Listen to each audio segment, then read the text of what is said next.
Hello there and welcome to Beyond Business, the programme where we look at competition in the global economy.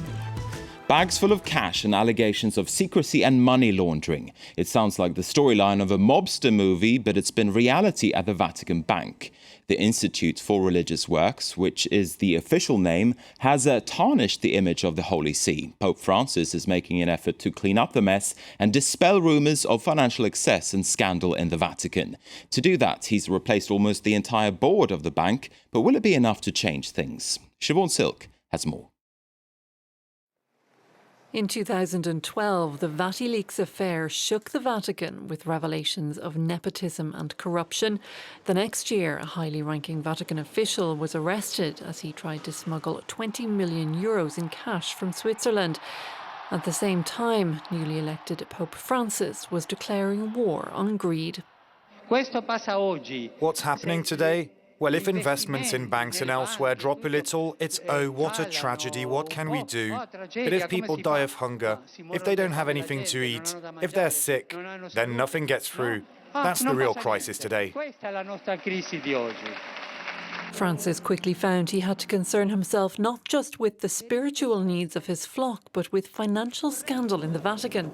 Investigative journalist Fabrizio Pinotti says it dates back to the papacy of John Paul II, who, according to Pinotti, established links with the controversial banker Roberto Calvi. It is proved by judicial acts, which I had the chance to read and see and study for long years with the mafia. The mafia was doing money laundering with the Banco Ambrosiano, directed by Roberto Calvi, and through the Istituto di Opere di Religione, the Vatican Bank. The Institute for the Works of Religion, headquartered in St. Peter's Square, has always operated in secrecy. In July 2012, the European Council criticised the bank for its failure to comply with rules to combat money laundering and the financing of terrorism.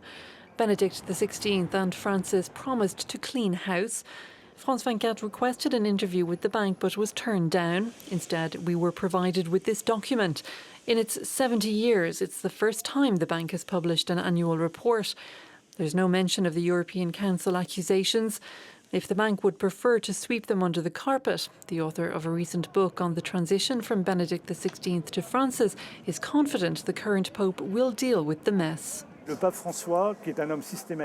Pope Francis is a systematic man, a Jesuit who appreciates clarity. He wants to put an end to organizations that do no good. He wants to put an end to financing or illegal money transfers from the mafia, but it's a long process. A long process, and it won't be an easy one, say Vatican experts. Even if the Pope changes, the traditions don't. The tradition of silence and secrecy. They only answer to God. I don't think we're entering an era of absolute transparency. When it comes to finance, it seems the Lord and the Vatican work in mysterious ways. And for more now, we can turn to Robert Leblanc. He's the president of EDC, an organization of more than 2,000 Christian entrepreneurs and managers here in France. He's also the head of the French arm of the insurance group Aon. Welcome to the program.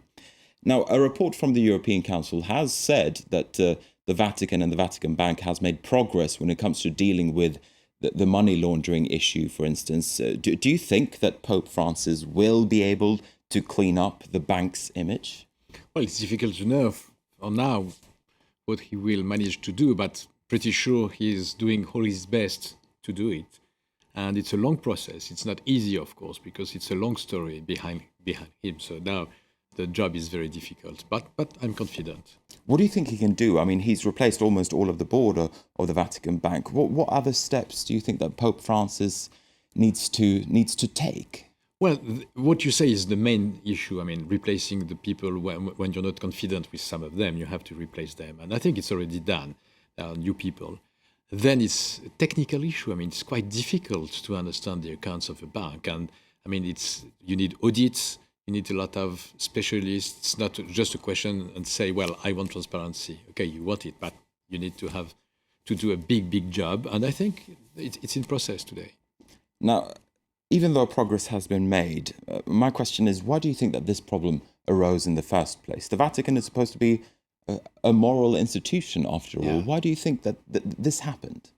Well, this happened, I would say that it was not transparent for two reasons, a good one and a bad one. The good one, and of course they raise it, is that in some countries, over the different centuries, and even today in some countries, church is not visible. And if you want to help the people, the Christian people in these countries, you cannot bring them what they need in full transparency. So this is the good reason. Having said that, the bad reason is that people are people, even in the church, even in the Vatican, and as soon as you're not fully transparent, you have bad behaviors around that, and of course it's something which needs to be cleaned up.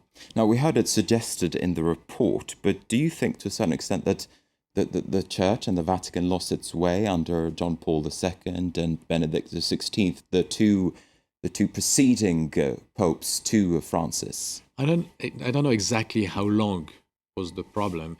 My view is that Benedict XVI already tried to clean up, and probably in a way his decision to resign was related to the fact it was too difficult for him to go on, and he thought that another pope would be in a better position to go on the job he had He thought started. the Vatican needed fresh blood. Yeah.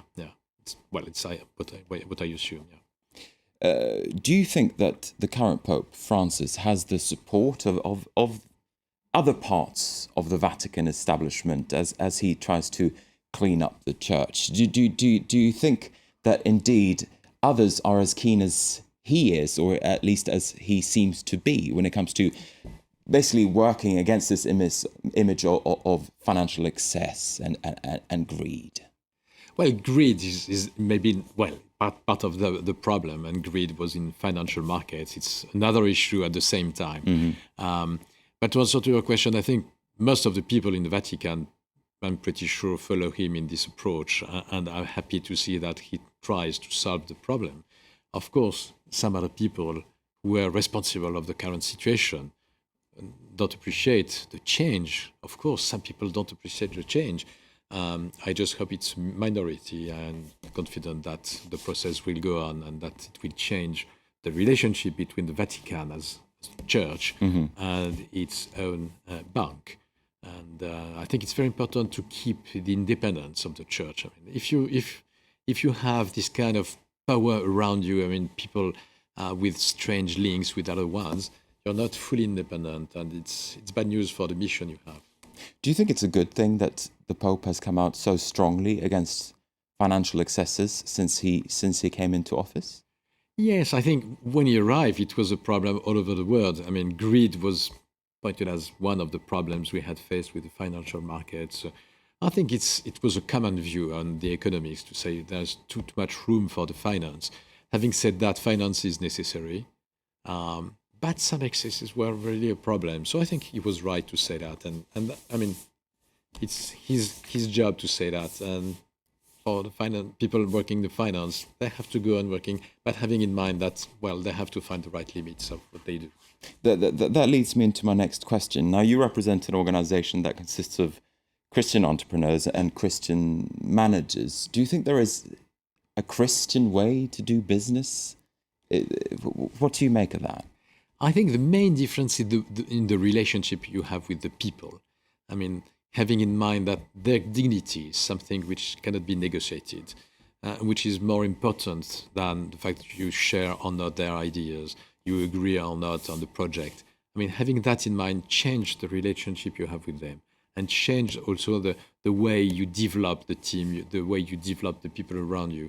And my view is that if you do it the right way, and if you're a bit lucky, at the end of the day, even the shareholders can be in a better position. I mean, it's not, you don't have to have a different approach in front of your employees and the shareholders. I'm pretty sure if you have happy employees, well-trained, working in the right conditions, you can provide also your shareholders with the good results. Now, I asked you before if the Vatican had lost its way. Do you think that global finance has lost its way? Do you think that global finance has lost the values that you just spoke about? In a way, yes. I mean, it was mainly a question of limits. I mean, their job is necessary. we need finance. Finance is necessary for the economy. And even some complex approaches you have in the markets are necessary. But the point is that they went too far away and they did too much. It was too easy to earn money just because of what they could do between themselves. And so we need them to have in mind that they work for the other members of the economy. They are not alone in the strange islands. They are in the world with everybody.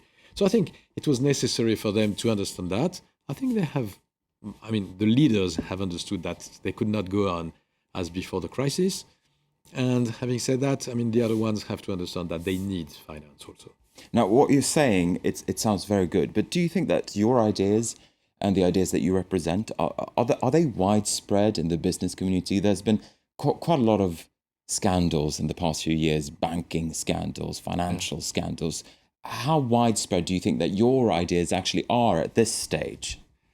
Well, I think there is some progress, and it's quite easy to point scandals in the finance area. But if you look at what happened in some industrial companies where bad decisions went to bankruptcy, and they have to fire hundreds and thousands of people. All that is not very fair also. In every area of business, you have to have first good skills, then the engagement, then the ethical standards which are necessary in every business. So it's true for finance, of course, and it was quite easy to see that there were some excesses, and that was clear.